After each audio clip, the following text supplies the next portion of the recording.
It is October the 4th, 2025. I'm sure we're all well aware that it is National Vodka Day, yes, which happens to fall slap bang in the middle of National Back Care Awareness Week. Why back care gets a whole week and vodka only one day, I don't know.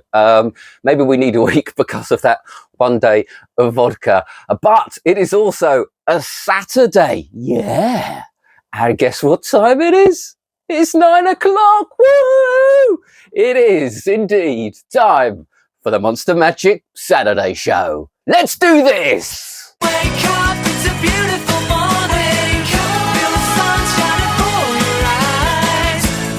Woo-hoo-hoo-hoo. Oh, good morning, everybody. I think it's been a wonderful week for new tricks. I've had a lot of fun playing around with just about everything that I'm about to show you. But first up, let me start with Crashed Pro by Zhifeng and Bacon Magic.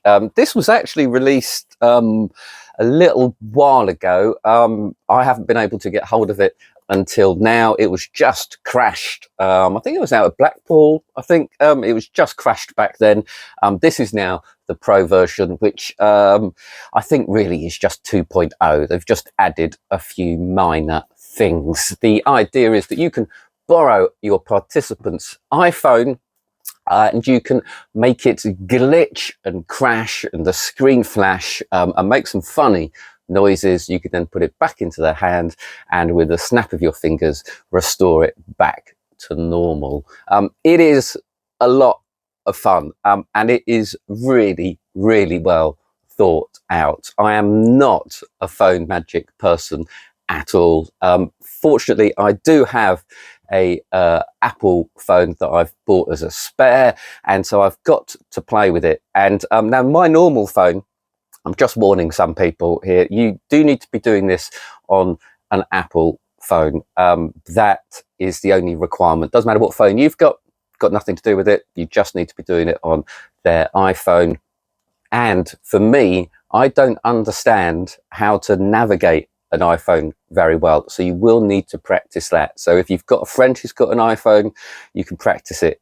If you've got no access to an iPhone, you might struggle to do the little bit of dirty work quickly and understand exactly how to swipe from one page to another. But once you've got that down, it is very, very quick and very, very easy. All essentially you need to do is to do a little bit of a wrist tie, ask them some questions, just to kill about 3 or 4 seconds, and then their phone is set up. The tutorial is actually a very comprehensive 40 minutes long, and it runs through everything that you receive, which really is more than they needed to give you. I can't really show you anything. Let me just have a look, see if I can show you anything.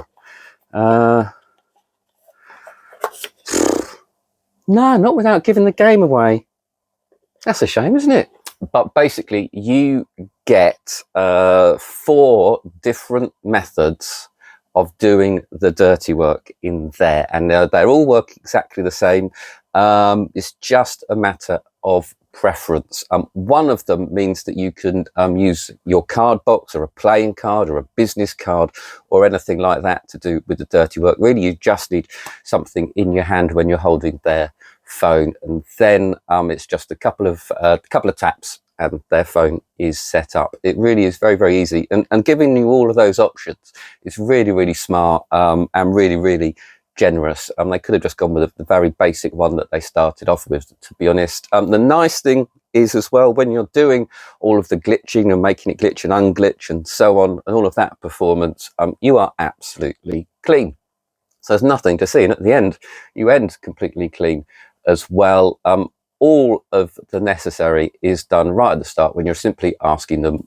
If they suggest a nice amusing question, I would go with something like, have you ever sort of, gone onto a website that perhaps you shouldn't have done? You know what I mean? they might laugh, they might giggle, they might say yes or no. You can say, I mean, accidentally, of course, you know, it's very tricky. You never quite know what's going to turn up. That sort of thing, that should get a bit of a laugh, and that will buy you all of the time that you need. The tutorial is great. There is, they go into quite a lot of depth that I really don't understand about possible things that may stop it from working 100% perfectly. That to me lost me a little bit. It all seemed very, very unlikely. It's basically the idea that someone may have, you know, deleted their calculator to install a different one or something like that. All of the apps used to make the flickering things are the standard default apps in an iPhone. They should all be there. I would suggest that well over 90% of the time you'll have no trouble whatsoever. You can also reprogram it to use different apps or do different sequences and all of that. Again, that bit lost me. As far as I'm concerned, I trust them to come up with the best sequence using the best apps to make it the most effective. I was lost, to be honest, completely lost. It's gone into an area of the iPhone that I could see what they were doing. Not something I really want to be touching. Not for me. But the effect I absolutely love. It gives you this sort of ethereal power of being able to swipe the phone when you're not touching it, being able to make the phone do something. It's just terrific. It really is absolutely amazing to see. There's the sound as well, which is great. And I think messing with someone's phone is a brilliant impromptu trick. I just think there's something that is valuable. It's something they'll have on you. You can carry these around, or just the one that you've decided is the one that you want, just in your pocket. It's a brilliant little everyday carry from that point of view. And it's so easy, really. As long as you've practiced with an iPhone before, you've just got to practice the choreography as well. So it's all really a matter of timing and a matter of acting to sell the effect. If you have an iPhone to practice all of the choreography on, I think you will have a lot of fun with this. That is Crashed Pro by G-Feng Bacon Magic, a snip at $25.99.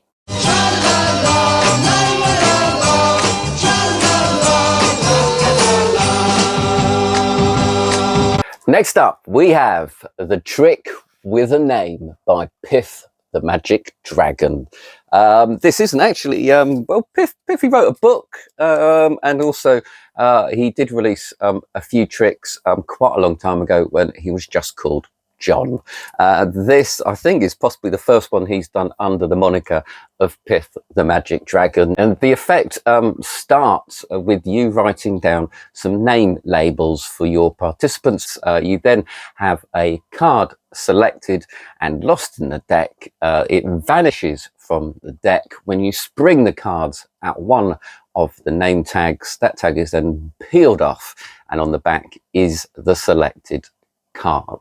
It's a really, really nice idea. I'm slightly obsessed with coming up with jokes or lines or tricks that involve people's names. It's been a bit of an obsession for mine for quite a while because I always ask people's names. I often forget them. Or also there's very little information to do. You know, there's very little you can do with it, unlike an occupation. There is a great comedian called Troy Hawk who I think nailed it, where he tells people the Scrabble scores of their names, and he's very, very hilarious. Piff has taken that line of thinking and made it into a card trick. I feel that Piff possibly does this more on stage than close up, just because of one moment in the trick, which I'll come to. But if you've got a few participants up on stage, or just a group of people when you're doing close up, putting name tags on them is very fun. There's a lot you can say about it. Asking people constantly how to spell their name, regardless of how simple it is quite funny, I think, having watched a few of the demonstrations by Piff.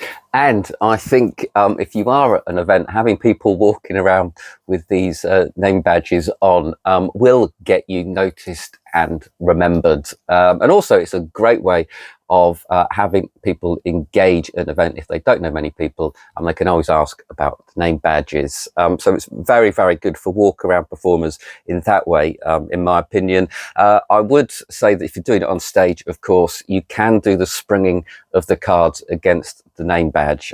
That's fine because, you know, it's your stage. You can do what you like with it. Walking around an event hall or a bar, you might make yourself very unpopular, leaving hundreds of cards lying across the floor. So I think you're probably just going to have to riffle the cards towards the badge to create the effect. And a very clever thinking really in many ways with this effect, and the fact that in the writing of the name tags, they don't think the trick's started. You'll think they're just being a little bit quirky and funny, but by the end of that, the trick is virtually done. Let me show you what you get. I'm in here a second. You get, only because I want to tell you what's missing.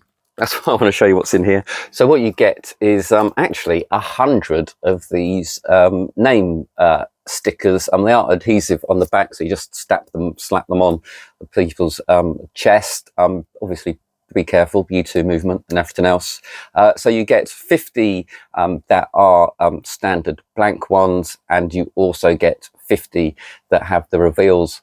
The gimmicks, they've got 5 different playing cards you can use. So if you are wandering around, hopefully it'll become apparent that you are using a different card each time, or the chances of people bumping into each other having chosen the same card are slightly less. But as much as this trick does appeal to me, and I think there's a good chance I might be performing it, there's a couple of niggles that make me quite angry.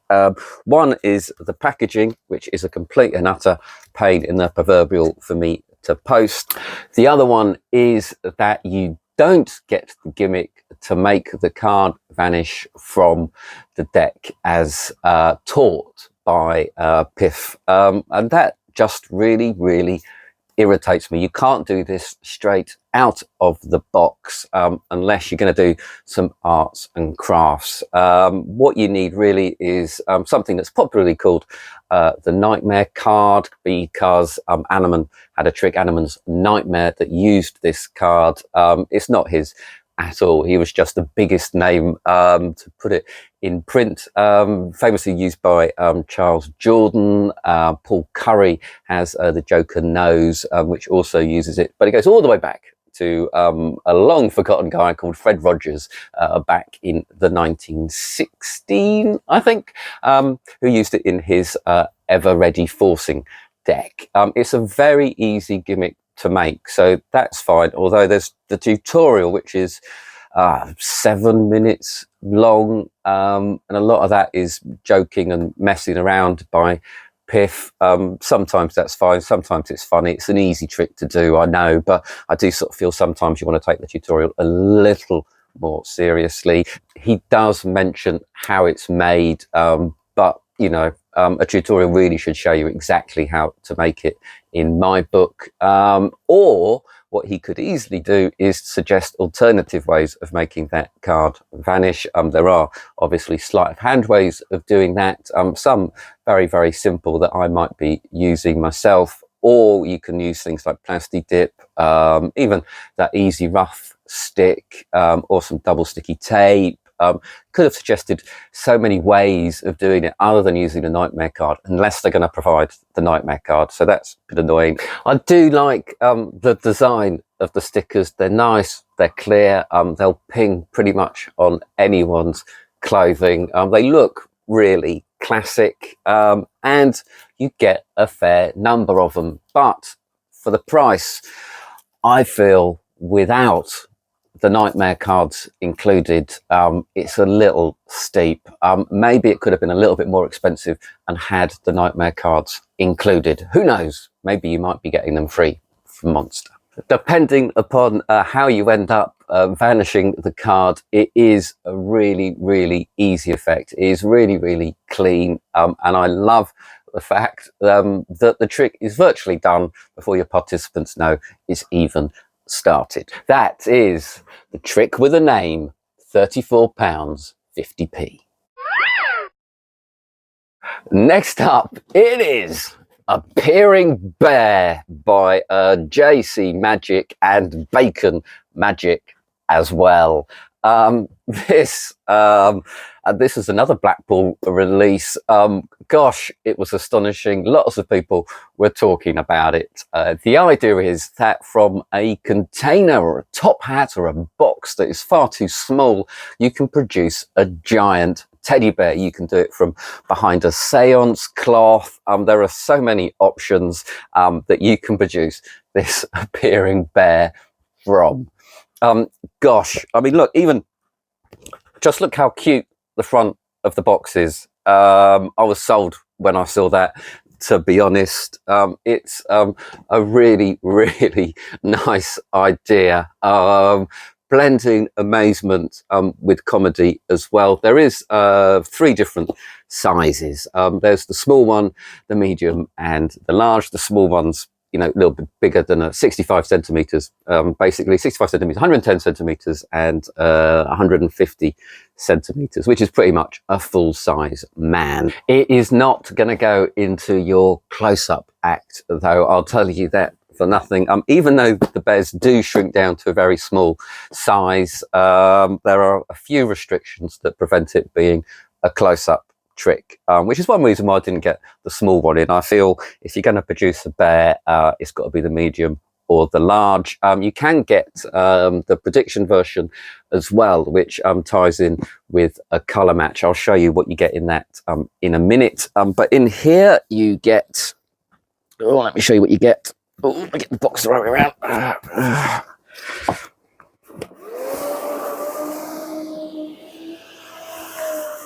You get the bear. Isn't he just absolutely incredible? He is really, really adorable. I got him all in. You all right, mate? Yeah. Good. Yeah, excellent. So much fun. I've been doing that production. I did it about 10 times this morning, just for no good reason whatsoever. Down you go. And you go. And there you are. So that's the bear. You will notice a couple of things. It does make a little bit of noise. It's not like, it's like a hairdryer sound. So when you are performing this, you will want to be doing it either in a naturally very noisy environment where there are lots of hair dryers. So perhaps if you're doing it in video sassoons, you'll be fine. Otherwise, you're going to want to cover that with some music or some noise, maybe some bear noise, maybe, you know, Teddy Bear's Picnic. I don't know. It can be themed music, of course. Also, that noise is going to continue for as long as the bear is inflated. As soon as you stop that noise, the fan essentially, or the mini hairdryer, I suppose, it does immediately deflate. So you can't just keep him on stage with you or carry him around with you at a venue without the noise being apparent. Also, there are a couple of angle issues in the fact that you can't be seen from behind, which is absolutely fine when you're on stage.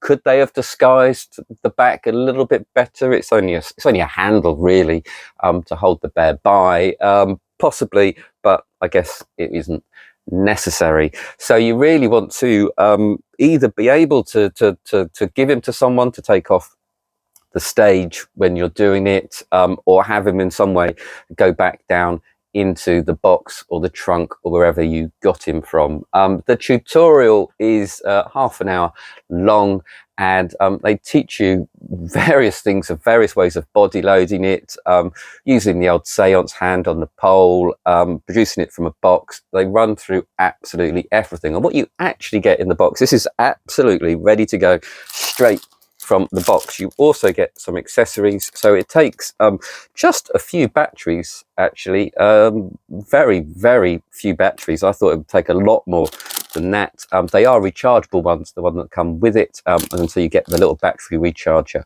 as well. And this is some little belt things, little stretchy elastic belts, and that is for you if you're going to do the body load. He teaches in great detail where to put it on your body and how to set it up. He suggests actually modifying your shirt in order to do it. I don't think that will be entirely necessary. I think maybe you might be able to use some braces or something like that to create a similar effect. I think it's a wonderful effect. Certainly if you're a children's performer, for example, you could have a lot of fun with this, in which case you are going to want to be putting it away back in a box because the kids are going to want to see it and play with it. The other version that you get is the prediction version. Of course, you could easily have that as a predicted thing. You know, you can use any forcing method that you like to have a bear chosen. And it'd be quite funny to say that you've got a teddy bear in this box and people will be expecting you to bring out a little teddy bear, but in fact you bring out a massive teddy bear. I think that would be really, really funny. Right, in here, so this is the prediction one. You get it in a nice nylon case. If you go for the large one, it comes in a flashier, more suitcasey one. You get the prediction thing in here.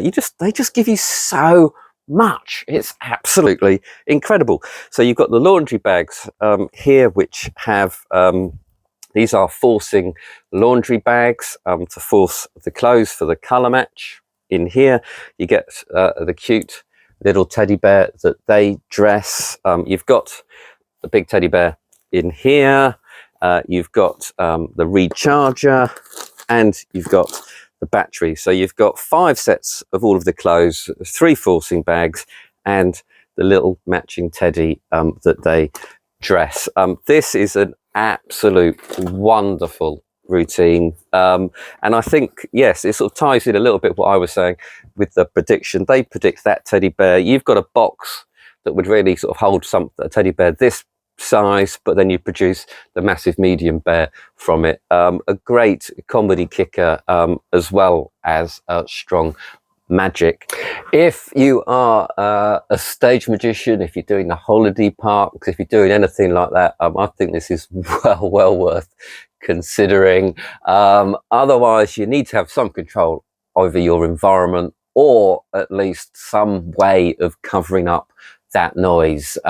Maybe might just be able to do it with your mobile phone playing. If you're just doing a bit of parlour, I'd have to try it out and test it, but boy, have I been having a ball.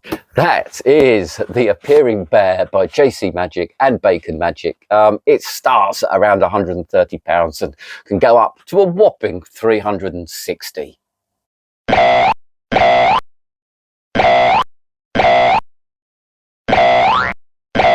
And finally, we have Key to Success by TCC. TCC have somehow done it again. This is another take on the old padlock trick. You present your participant with a locked padlock and 5 keys, and you have a little red envelope. You put one of the keys that they choose into the envelope. The other 4 keys are tried and none of them open the lock. You then point out that they actually have serial numbers on the keys. You tip out the key in the envelope. They read the serial number. It matches the number on your prediction card that was also in the envelope, and it is also the key that unlocks the padlock. I think when I was speaking about the Lucky Key close-up version a few months ago, I kind of revealed how much I love this plot. It's commonly called the 7 Keys of Baldpate, after a trick that Theodore Anneman released in his book with no name, and the title comes from a film of that name, which is actually from a 1913 play, I believe, which is, you can still watch the film if you want to go and check it out and get the plot, if that in any way helps you with your presentation. Normally it's the lock that's gimmicked, or the keys are cut differently in some way. TCC have ingeniously come up with a way of doing it with what is essentially a genuine padlock and genuine keys. You get, let me show you what you get. You get the prediction envelope, and you get the prediction card. This card is really strong and sturdy. There is a reason for that. It's part of the method. But there you go. And it says that you will pick that key serial number. Very nice, very clever thinking. The envelope is you just need to look after it, but there's nothing special about this envelope other than the fact it's red and that looks nice. Then you've got in here, you've got the padlock, nice size padlock. It's not too heavy, it's a good size, but it's not too heavy, so it's easy to carry around, won't weigh you down too much, like my old croc lock did. You see it's quite thin, but it's very visual, it's very clear what's going on. And then you get all the keys. You actually get 6 keys if you're counting very quickly. What is so clever about this is it's virtually self-working. I'm not going to call it a sleight or anything. It's nothing like that. There is a titchy, smitchy move, but it's not really anything that anyone would even consider mentioning in a normal review. Then there is the fact that it is so hands off. Even with the gimmick locks, you're kind of nervous. There is always a little bit of audience management involved with this. No, they've got a genuine lock, they've got genuine keys, they can try till the cows come home, they can twist, turn it, stand on their head, it doesn't matter, it's not going to open up. The key in the envelope is the only one that is going to open the lock. And that is really, really smart. It's a completely free choice at the start as well. That's all completely hands off. The only thing is you have to be the person who puts the key in the envelope. As long as you put the key in the envelope and it's you who takes the prediction out and so on, you are good. It is, to me, a really, really clever method. Everything seems completely motivated. I'm not entirely sure the prediction makes sense, because the idea that they've chosen the one key that works really is enough, but it does somehow play and it gives you multiple hits for the effect. I like the idea that you've predicted that they'll put that key number in the envelope. I didn't think I would, but I do think that is actually an added bonus, and the actual fact that it opens the lock then builds when they realize that they've put the only key in it is completely proof that it is that key and you haven't done anything clever. The tutorial is 12 minutes long, runs through what you get, runs through exactly how it works very, very clearly. You will completely understand it instantly. There are 2 methods, both are very, very similar, very, very little difference. The second one possibly slightly cleaner, but I really wouldn't bother. What you really want for this is to hang a good hook on it. What that is, I'm not sure. I would be tempted to go back to the film and get some ideas, but otherwise it is an absolute winner. That is Key to Success by TCC Magic, $29.99. I think I ought to see a doctor. Oh, why do you say that? I'm beginning to like the show. And that's it for this week's show. I'm afraid I forgot to mention at the start that it is the Sussex Magic Convention tomorrow. I shall be there. I'm really looking forward to it. They have got some brilliant lecturers lined up. Lord Harry's going to be there. Chris Congreve's going to be there. Paul Gordon is going to be there. It's going to be great. It's going to be a lot of fun. It's at the Hassocks Hotel, which is very easy to get to. It's right by the train station. Please do look it up if you can come. I know it's a bit spur of the moment now, then please do. And that it will give you a great reason to grab some magic and go out there and have some fun with the best hobby in the world. Bye-bye.